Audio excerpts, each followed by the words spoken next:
Call this meeting to order at 6 p.m. I want to acknowledge that we are in Treaty 1 territory and the land on which we are meeting is the traditional lands of the Anishinaabe, Cree, Ojibwe, Oji-Cree, Dakota, and Dene peoples, and the homeland of the Métis Nation. As a council and a municipality, we will continue to work on moving forward in partnership with Indigenous communities in the spirit of reconciliation and collaboration. I'll ask for a motion for the adoption of the minutes, please. Resolved that the minutes of the regular meeting of council held at City Hall on March 25th, 2024 be adopted as circulated. Moved by Councillor Nichols, seconded by Councillor Doyle. Any questions or comments? All those in favor? And that is carried. We have no delegations this evening, no public hearings. I'll move right into Finance, Legislative, and Property Committee. Councillor Massey. Thank you, Your Worship. Finance, Legislative, and Property Committee has no report this evening. Thank you.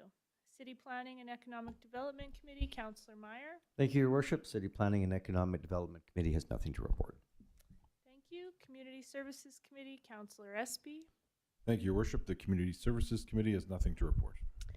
Thank you. Waterworks Committee, Councillor Nichols. Thank you, Your Worship. Waterworks Committee has nothing to report this evening. Thank you. Transportation Committee, Councillor Porter. Thank you, Your Worship. Transportation Committee has nothing to report. Thank you. Public Safety Committee, Councillor Doyle. Thank you, Your Worship. Public Safety Committee has nothing to report this evening. Excellent. So we're going to move into no deferred business. We'll move right into new business. We have endorsement of Councillor Massey for the FCM board nomination. This is Finance, Legislative, and Property Committee. Councillor Massey. Thank you, Your Worship and colleagues. I don't know about this one. No. To endorse, the issue is to endorse Councillor Massey, myself, for putting my name forward for the Federation of Canadian Municipalities Board of Directors election. As you well know, the Federation of Canadian Municipalities represents the interests of all municipalities in Canada on matters that fall within the federal jurisdiction. And the board is comprised of elected officials from all regions, sizes of communities to form a broad base of support and provides FCM with the united voice to carry the municipal message to the federal level. As you all know, the annual meeting this year will be from June 5th to 9th. It's in Calgary. And that will have the election will take place there for the FCM board. The recommendation is that the Council of the City of Portage, and I would move that the Council of the City of Portage la Prairie endorse Councillor Joe Massey to stand for election on FCM's Board of Directors for the period starting in June 2024 and ending June of 2025, and that Council assumes all costs associated with Councillor Joe Massey attending FCM's Board of Directors meetings. I would move that, Your Worship. Moved by Councillor Massey, seconded by Councillor Meyer. Any questions or comments, anyone? Councillor Nichols? Yes, Your Worship. Through Your Worship to Councillor Massey, your administration, can you explain the part and the understanding about, it says here that council assumes all costs. Is that actually the way that works out and plays out in terms of moving forward with FCM? Can somebody answer that for me? Mr. Pito, maybe? Through Your Worship to Councillor Nichols, there are some costs that are absorbed by the municipality related to travel. I think there are some also costs that are absorbed by, no, there's not by AMM, but the costs are pretty minimal in the scheme of, in terms of the amount of conferences that are required or representative opportunities for Councillor Massey. And there's definitely room within Council's budget for these types of activities. Thank you. Thank you, Nathan. Thank you, Your Worship. Thank you. Sorry to be clear. Go ahead, Councillor Massey. Yes, thank you, Your Worship. A number of years ago, the association put forward a policy to allow anybody in any municipality, the small municipalities, to run. So they cover the big things, the travel, the hotel.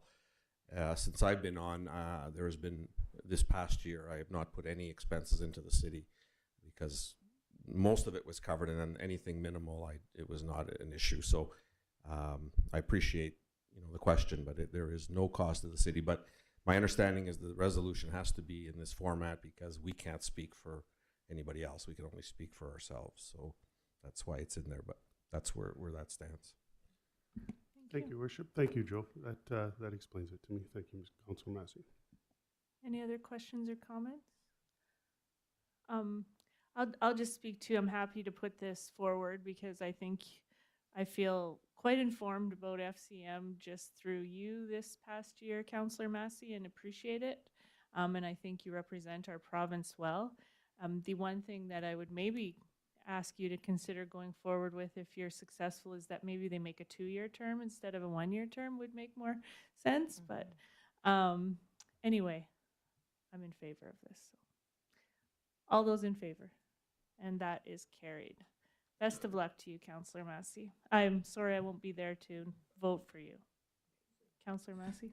Thank you, Worship and colleagues, and I appreciate your support. I know last year the support you gave made me feel very proud to be from the city of Portage and to represent municipalities in Manitoba. And I know this year a few of you cannot attend, but I know your spirit is there, and I know I'll feel it, and we'll have a good time there, and I hope I'm successful again to keep representing our community and municipalities. Thank you. Who knows? Joe knows. Excellent. Okay, another item of new business. We have February building reports. City Thank you. Planning and Economic Development, Councillor Meyer. Thank you, Your Worship. And Councillor, you're going to see in front of you a building report. I do notice, though, that it's just the combined report. We used to get one that was both the city and the rural. Even though I really kind of got directed you to the combined one anyways, I trust that going forward we'll be able to have both city and the RM report on those.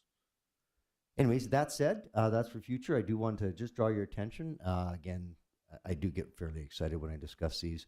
Eventually, it may be different than it shows right now, but for the year ending February of 2024, you will see that permits are slightly down. They're down about 30%, but you will see that the dollar value is up. A couple of things to point on. You're going to see that their repair is higher, whether that be city or RM. So it just goes to show you that residential is putting repairs into their home, which really supports the community, whether it be RM or city as well. A large commercial one, I'm not quite sure what that's for, but that's significant when you're talking $11.5 million value for a commercial. And then you look at some of the farm buildings. Obviously, that would be rural, I would assume, and you're going to see some new farm buildings coming out. So when you see people, residents, industrial, commercial, all investing money in our community, you know it's the right thing. And just to finish off the report, which we know has kind of become a cottage industry, RTMs have certainly significantly increased, and there's certainly a number of contractors that are doing RTM homes in and around Portage. So just goes to shine of economic health, and once again, congratulations to not only the planning district, but of course PRED, who worked together to obviously create the economic environment that we seem to enjoy right at the moment. So that's my report, unless there's some questions. Thank you. Anyone have any questions for Councillor Meyer?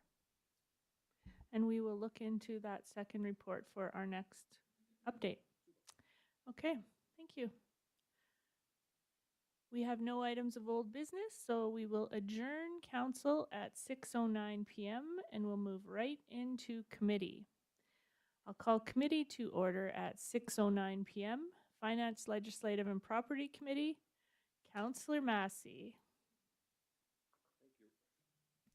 Thank you, Worship. This evening, we have one item in finance for committee to look at, and that's the release of our second video on our budget. And I really applaud the staff and for doing this initiative. I've had some feedback from residents, and you have to take a few comical kind of jabs at me about being on these videos, but it's great communication tool. So tonight, we have the community safety video that was we just finished it off, and it's now, I believe, posted. I know the mayor has put it on her Facebook, and I think it's on the city Facebook as well. So I believe Jen Sadney, our Director of Corporate Services, can run that. Here it is.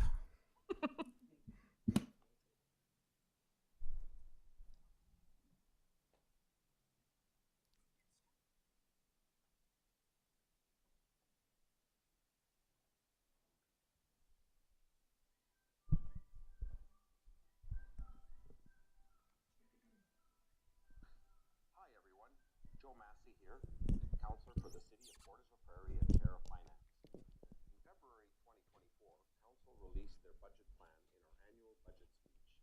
You can see the entire speech in a link below this video. Our 2024 budget is structured to drive forward our key priorities in our strategic plan.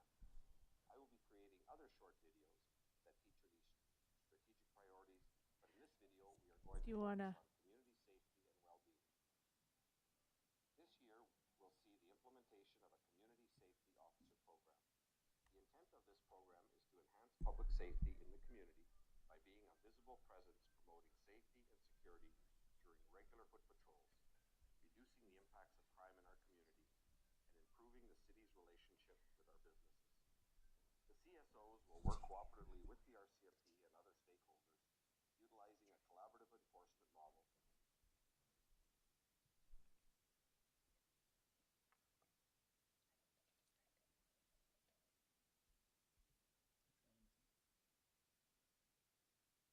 Focus on education,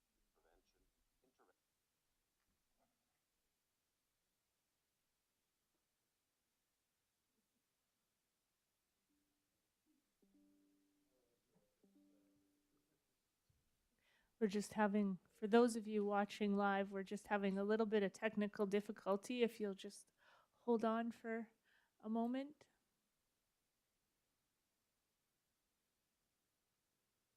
Hi everyone, Joe Massey here. There we go. Councillor for the City of Portage la Prairie and Chair of Finance. In February 2024, Council released their budget plan in our annual budget speech. You can see the entire speech in a link below this video. Our 2024 budget is structured to drive forward our key priorities in our strategic plan. I will be creating other short videos that feature these strategic priorities, but in this video we are going to focus on community safety and well-being. This year, we'll see the implementation of a community safety officer program. The intent of this program is to enhance public safety in the community by being a visible presence promoting safety and security during regular foot patrols, reducing the impacts of crime in our community, and improving the city's relationship with our businesses. The CSOs will work cooperatively with the RCMP and other stakeholders, utilizing a collaborative enforcement model with a focus on education, prevention, intervention, and enforcement. We hope to have the first officers fully trained and starting their official duties this summer. We also continue to partner with the RCMP and the school division to fund our school liaison officer program, offering additional support to students, parents, and teachers in our region. We will continue to support the development of the community-led community safety and well-being plan, and once it is complete, we will help implement the recommendations of the plan. We will continue to support community mobilization efforts and work with other levels of government to provide positive support and early intervention for those at risk. We recognize that it takes an entire community working together to improve the safety and well-being of all residents. This council is committed to working in collaboration with our partners to improve and support the well-being of our citizens. Community safety is ultimately about helping communities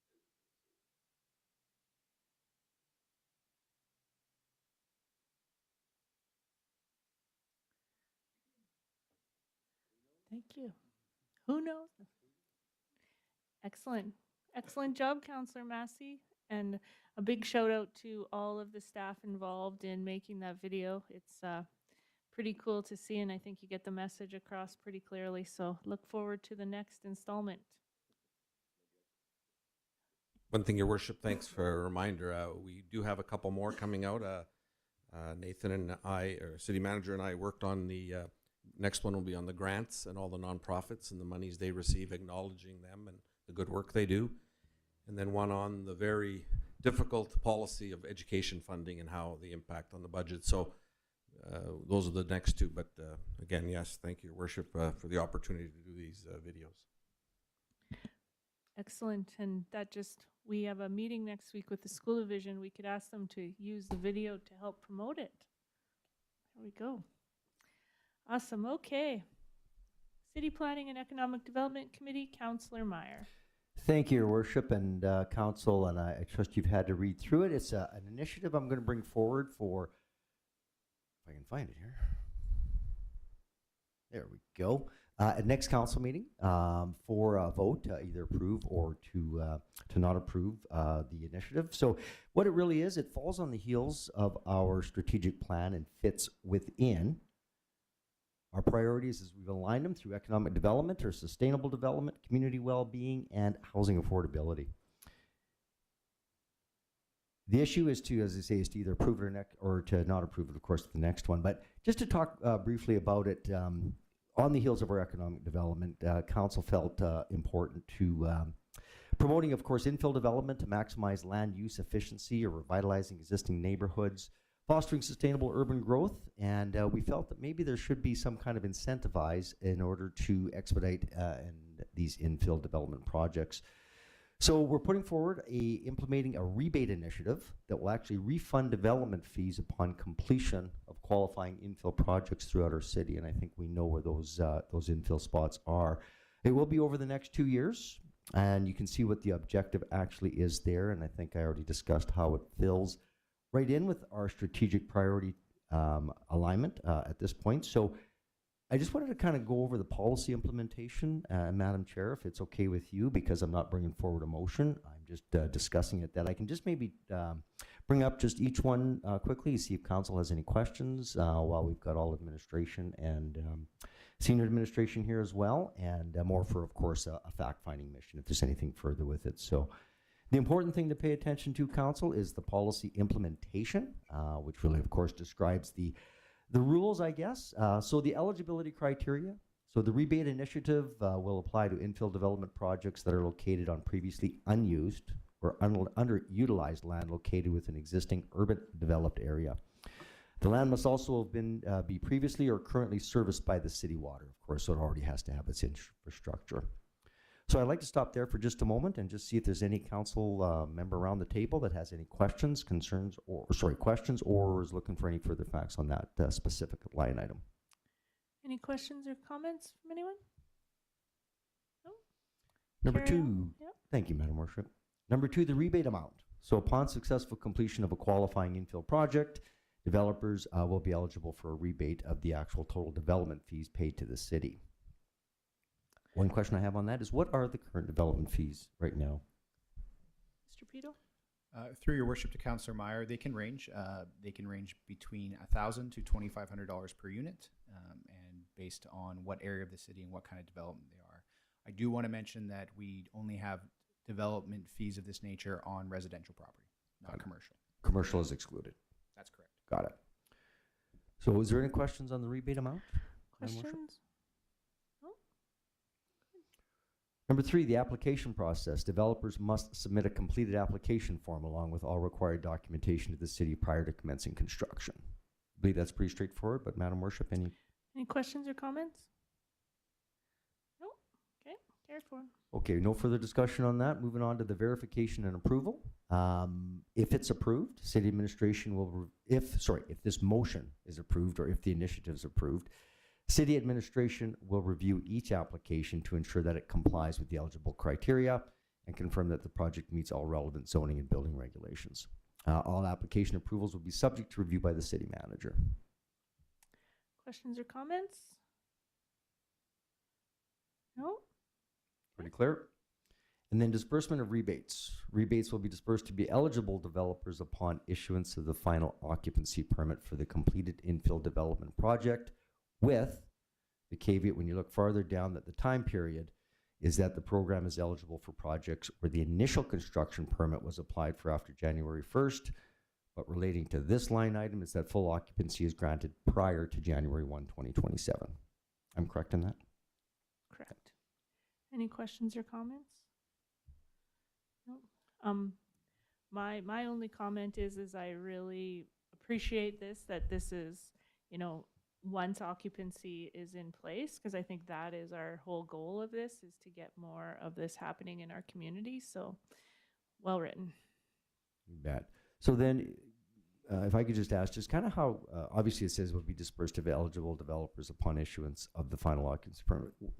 Obviously this isn't an approved initiative yet, I get that, but if it is approved by council, how does that work? Can you just maybe Pito? expand on just a little bit? Through your worship to Councillor Meyer. So administration's given some thoughts about how this policy will be administered. So essentially, when you take out your building permit at planning, you're informed that these development fees do apply to you. Then our intention is to have an application process when they take out that permit so they can apply, so we're aware of the project and that it will intend to fit within the time period allowed.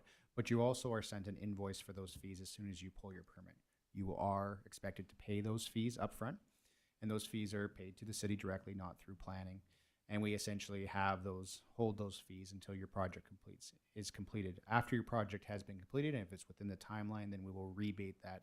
You inform us that you have completed. We also have discussions with planning, so we know occupancy has been granted before that timeline has concluded, and then we are able to transfer those funds back to the developer. So the real goal of the policy is to encourage people to start projects, but also encourage people to finish projects promptly to have positive results in infill communities, but also provide new residential stock to our growing community.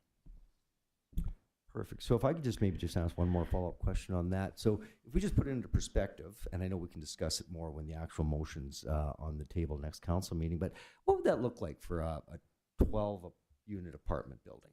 And to kind of see, put it in perspective of dollars and cents rebates. Mr. Pito? Yeah, I would be happy if you Sorry. had an infill development that was taken in an area that, again, there's houses built around. This is a lot that's underutilized. It either has a home that's being knocked down or it's a vacant lot currently, and again, previously was serviced by the utility. A developer would come in. They would indicate to planning, make sure that zoning and all of the other conditions are satisfied. When they actually get their permit, they would fill in an application. And then they'd be required to pay under current fee structure. And again, our fee structures can change year to year. An infill type development would pay about $1,000 per unit. So $12,000 on a 12-plex, they would pay that up front. And then if they achieved completion and occupancy within a certain deadline, they'd be rebated that amount at the end. I just wanted to note that that's it's a significant investment from council. So it really kind of shows you where our economic thought process is in order to try to really develop some of the underutilized and some of the areas that we have for the infill housing. Sorry. Councillor Espy? Okay. Sorry, and then the last one that falls underneath the actual policy would be, and these can be talked about and obviously changed at when the motion is put forward next council meeting, is that the city manager will have authority to interpret this policy and make final decisions on eligibility and approve the rebates to developers within the parameters of the policy. I don't know if there's any further questions or clarification on that. Councillor Espy? Thank you, Your Worship. I just have a question for clarification because a lot of the language in here speaks of developers, but a question is, an individual that wishes to purchase an infill lot and build their own home or move an RTM in, are they eligible for this? Mr. Pito? Through your worship to Councillor Espy, if someone is purchasing a home and demolishing and creating a new home, is that a clarification? Or purchasing a vacant lot and interested in building a single-family residential home on that lot? Is that the question? Either scenario, yeah. Yeah. So those would be eligible. And again, the spirit of the policy is that you're bringing new construction to underutilized or vacant lots, and that would fall under the policy, in my opinion. Okay, and then of course there's also an evaluation and Councillor Doyle? Sorry, I just had a follow-up question to that. What if it's not new construction and it is a home that is built elsewhere and moved on site? Oh, an RTM. My interpretation based on today and the discussion would be as long as it would be a vacant lot, obviously, or you're demolishing a home to move that RTM, then I would consider that under my interpretation of the policy. Thank you. Okay, and then there's also an evaluation and a monitoring element to it, is that the City of Portage, of course, will regularly monitor the effectiveness of the infill development rebate initiative. Of course, the objectives, as we've already discussed, is to really promote the infill advantage, and the amount of development fees that are rebated, again, are significant from a council investment perspective, and of course, it's going to really do the overall impact on urban growth and revitalization. And then an annual report would be submitted to council as well. So I will be bringing that forward next council meeting. And again, I just want to show that does fulfill one of our strategic plan elements, and that it just shows council's investment into economic development within our city. So the program is eligible for projects. I think I mentioned this already, that where the initial construction permit was applied for after January 1st. So my only follow-up to that, pretty obvious, but bear with me, is that so somebody, so this gets approved next council meeting, anybody that applied for the permit after January 1st, 2024, they would be backdated on that. Is that correct? It would be administration's position that we would consider it retroactive to that date and work with developers that have started but have not completed, because there's maybe developers that have taken permits but have not really physically actioned their property, and the goal is to incentivize them to move quickly. So yes, I would view those as eligible retroactively. Perfect. And then, of course, that occupancy, full occupancy, I think is the important word, is granted prior to January 1, 2027. So with that said, that'll bring forward next council meeting for further discussion, unless there's any other further questions right now. Yeah, I just have a comment that I think is important, because oftentimes you find when you get on when you become elected official and you find that you step into something that the previous council has decided upon, right, or put in place, and maybe it was something that was a little outside of the box. And I would say that something like this for our community is a little outside of the box at this point. But I think it's important for our citizens to know, and that people to understand, that if this goes through and we're doing this, it's because of what we did through our strategic planning, and that we needed to have tools that help carry that on.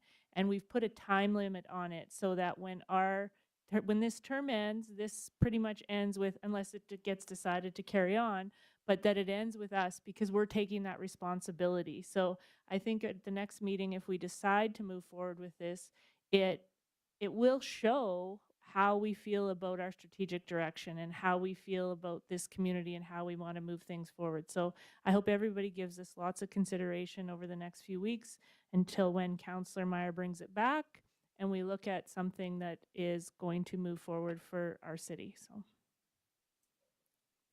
And that's the end of my report. thank you. Okay, Community Services Committee, Councillor Espy. Thank you, Your Worship. The Community Services Committee has nothing to report, but I would invite my council colleagues, if they have anything related to community services, to bring it to council now. Thank you. Anyone? Councillor Massey? Yes, thank you, Your Worship. And I think this is under your committee. I had the opportunity we all got an invitation. I was able to go to Brandon and attend quite a session on homelessness. And as one that was not too involved in this policy file over the years, it was a very interesting day. It was put on by the city of Brandon, and the challenges with homelessness, and some of the stories I heard were very moving. I mean, we all see people sometimes who are homeless, and you wonder, what is the story behind this person? And these stories were told. That it's very varied and widespread, kind of bad luck sometimes. There's a whole slew of reasons why people are homeless. But I really appreciated the opportunity. I got to talk a little bit with the Mayor Brandon, who was there. But it really looked at how a community faces homelessness and what you have to do as a community. And so hopefully maybe some of the things in there we can have an opportunity to discuss. I know Portage Revitalization Corporation does a lot of good work and now already, but there were a few things there that I think maybe we could pick up on as well. But I was really pleased to attend the session, and there was Portage Bear Clan was there as well, and I just wanted to thank council. I think it was a good opportunity to go to that and see the challenges that Brandon is having with homelessness. Excellent. Thanks. Pardon? Go ahead, Councillor Massey. Just a quick on FCM. I just wanted to.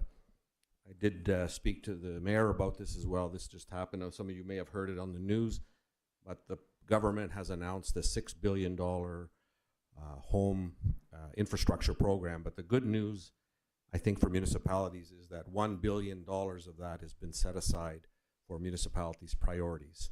So I think some of the lobbying that we've all done, there was no infrastructure program. It looks like there will be something now for things like water, for wastewater.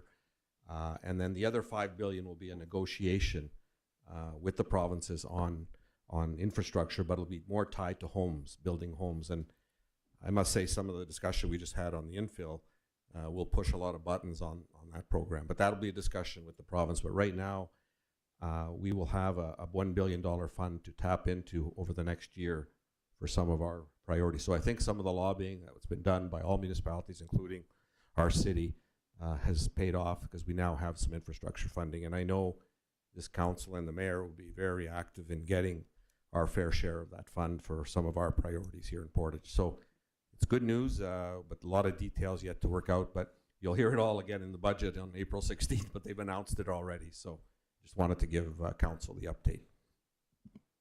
Thank you. I have a couple of questions for community services. Is the other day, I think this falls under there. I'm going to put it under there anyway. Is the other day the media had a article out about Winnipeg and their mosquito fogging coming up, and that it's called Delta Guard is the chemical that's used to do that, and it is no longer available. And a while ago, Winnipeg had bought up all of the Delta Guard there was, and that they made a statement saying that they have 4 complete fogs left. And then there will have to be to try and find something new, but there's been nothing approved in Canada at this point. And so the person from the city of Winnipeg's thing was that people might have to become more tolerant of the mosquitoes. So anyway, the other thing was talking about that we do larviciding for mosquitoes. So because of public questions, I just like an update sort of on our mosquito situation in Portage la Prairie ahead of the mosquitoes. Public safety, yeah. Your worship, I'll attempt to answer that as best as I can. So yes, Delta Guard is the chemical that's authorized for spraying, especially if there's considered Culex mosquitoes and it's a health order. That is the spray that we use, not necessarily for nuisance mosquitoes. It's the same spray. I did check in with our operations department. We do have definitely a year's supply, probably more. We actually purchase in contract our Delta Guard from the city of Winnipeg because they're one of the few authorized purchasers of the chemical, of the spray. And so we do have an arrangement that while they're talking about their portion, they're considering our portion as well in terms of their amount. So the previous budget year, I think it was actually 2022, we did purchase a new sprayer. We do have enough Delta Guard for the next summer for sure, probably into the following summer. So there's no cause for alarm at this point. And the procurement of this type of chemical has ebbs and flows. We've heard before that there was going to be no chemical available this year. The previous year, there always seem to work through the logistics issues, but we'll monitor it. But I want to inform the public and council that we have a brand new sprayer and we have at least enough for this summer, probably into the next summer. So we'll continue to monitor the situation and keep council informed as we go. Perfect. Rest easy, Portage la Prairie. The other question is that I've had a number of people ask, and our causeway lighting, when we purchased it, has the capability to change color, and we have done that in the past, that we've put it for different things, but in the last while it hasn't happened. Are we trying to make that available for people, or what's going on there? To your worship, yes, you're correct. So our causeway does have the capability to change colors, and we actually have the ability for organizations that want to bring public awareness about certain events, whether it's breast cancer or we have the Air Force 100th anniversary. We do get requests to change the causeway lighting color. We have had a little bit of a software issue in terms of sending that signal to the lights that we're working through. We're hopeful to resolve that shortly, but currently right now, it's just regular white light.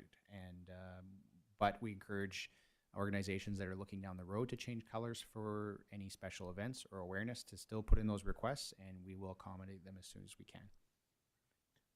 Good. And then the last thing was just more of information for people, and I think it's a great initiative, and I think it's community services. Anyway, the social club from the fire department was looking for ideas where they were trying to get involved in the community and do more. And what they are doing is actually, they've been advertising, they're doing a business wash at the end of this month. So they've been going and talking to all the businesses on Saskatchewan Avenue, and they've been going to wash the fronts of businesses and do windows, etc. And from what I hear, they've got a great uptick of people saying yes. So again, community working together, collaboration falls right into our strategic direction of our downtown area. So I just wanted to give a thank you to them ahead of time, and I know they'll do a great job. So, okay. Anything else for community services? No, that's everything, Your Worship. Thank you. Waterworks Committee, Councillor Nichols. Thank you, Your Worship. Waterworks Committee has nothing unless any of my colleagues would have something that they wish to share, a question of Waterworks. Now would be the time. Councillor Meyer. Thank you, Your Worship, and through, of course, to Councillor Nichols there. In our last water bill, there was also another update in regards to lead testing. And I was just wondering, is that different than it was last year? Is it the same people, or is it a new kind of enrollment plan? Does that make sense? Mr. Pito. Through your worship to Councillor Meyer, I'm going to pass that question on to Ms. Friesen, our Director of the Utility. Every year we're required to test 40 houses, and ideally they will be new houses, so we're always on the lookout for new volunteers. So that is a request for the 2024 lead testing program.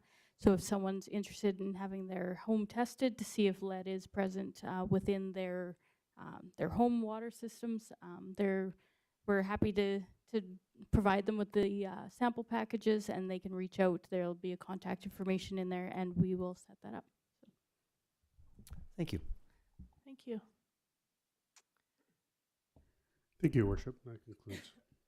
Excellent. Transportation Committee, Councillor Porter. Transportation has nothing to report, but I do have a comment on a couple of things. With the change of seasons, and it's playing havoc on some of our roads. I've noticed water laying around Saskatchewan Avenue and causing difficulties of getting in and out of business along the avenue. And so I just want to thank the business owners for being very patient, and just a reminder that hopefully this is the last time you'll see this, because that's what the Saskatchewan Avenue project is all about. And so hopefully by next year, or I'm thinking it's going to start up soon, but yeah, it'll be the last time you see a big muddy mess on Saskatchewan Avenue. And on that note, I do have one question of administration. Just wondering if they have a timeline on when the Saskatchewan Avenue project will start up. Mr. Pito. Through your worship to Councillor Porter, it is somewhat weather dependent. So there's a lot of road construction that has to happen, and you really need the frost to come out of the ground before you move forward. You also need load restrictions to come off a lot of the roads. I would anticipate you probably see that in early May, but I know they're very keen to get going as soon as they can. Yeah. Okay. Thank you very much for that. Yeah, it's been nice weather coming up. So yeah, everybody's kind of anxious to get everything going.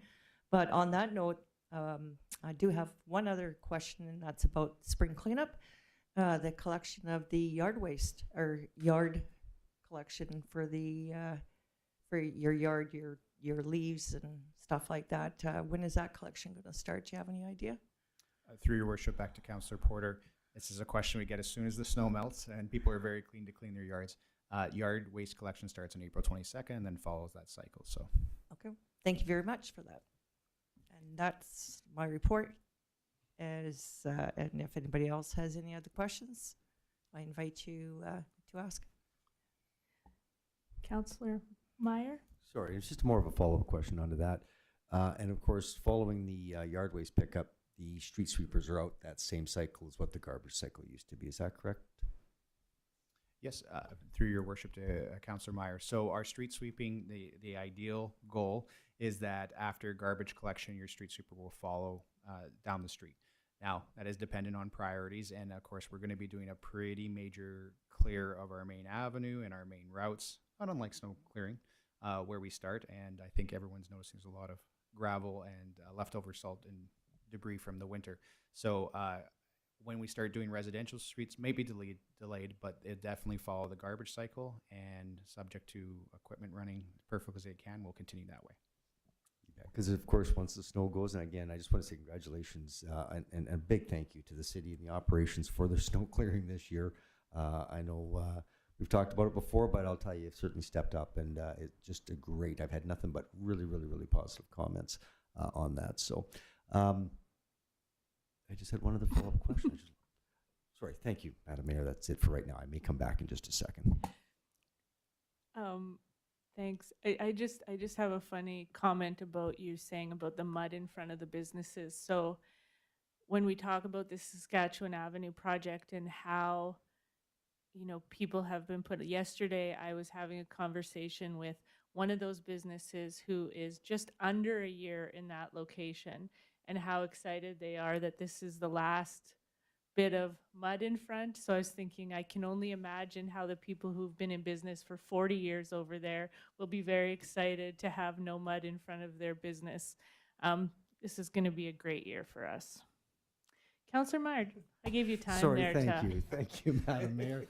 And sorry, it was just another one other follow-up question, just in regards to, I know it's the provincial responsibility, but just in regards to the painting of the lines down the avenue, specifically in the west end. I know we've got new construction going on there, and they'll be doing that. But is there any plan to do that earlier rather than later? Again, I know it's the province, but do we have any insight into any of that?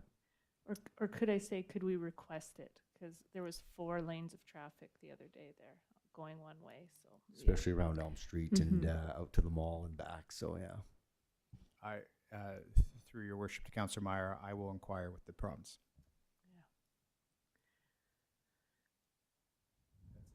Thank you. Public Safety Committee, Councillor Doyle. Thank you, Your Worship. I just wanted to just highlight, now that the weather is getting nicer out and the sunlight is out for longer, you've probably all seen more and more children out playing on the streets. And I just want to remind everyone to just be cautious, especially while going through residential neighborhoods with all the extra kids out on the street, and especially in those school zones, because the kids are using the playground equipment long after school has ended. So I just want to remind everyone to be cautious, pay attention, and just slow down a little bit. That is all I have for Public Safety Committee. Great reminder, Councillor Doyle. Just before we adjourn, I just want to comment. I had the opportunity to attend the provincial government budget speech last week. It was a great provincial budget, I feel, that came out. We saw the things that were important to us, like the municipal funding, that we were happy to see that the freeze is over and that we're seeing a 2% increase, and that is what's committed to going forward. We, of course, would like to see more, and for everybody just to understand that works out to just under $40,000 a year for us in increased funding. We know how fast that can go, so we will continue. But I'm just grateful that I got to attend, and I just wanted to let you know I had the opportunity to speak to a number of ministers following the event, and it was Minister of Justice, Minister of Transportation, Minister of Environment, etc. And although it's a time where, it wasn't a time of so much lobbying where I wanted to go in and be like, hey, Portage, but I'll tell you is that when I went to speak to them, they brought up Portage issues to me before I even had to bring them up to them. And it was quite refreshing in the fact that you could tell that they're listening to us and hearing and quite aware as a whole in our province of how they're working together. So that was positive, and we'll continue to work with our sitting government and move forward on these things. The other thing is, on that note, is we are all headed off this week to the Association of Manitoba Municipalities Spring Convention. We know it's a great time to work with our colleagues from across the province and support AMM, who work so hard to lobby on our behalf. So I hope we all have safe travels, and we'll come back with new ideas and refreshed enthusiasm for our city as we go there and everybody wants to live in Portage. So we'll invite them. So we will adjourn council. If nothing else, anybody? No? We'll adjourn council at 6:45 p.m.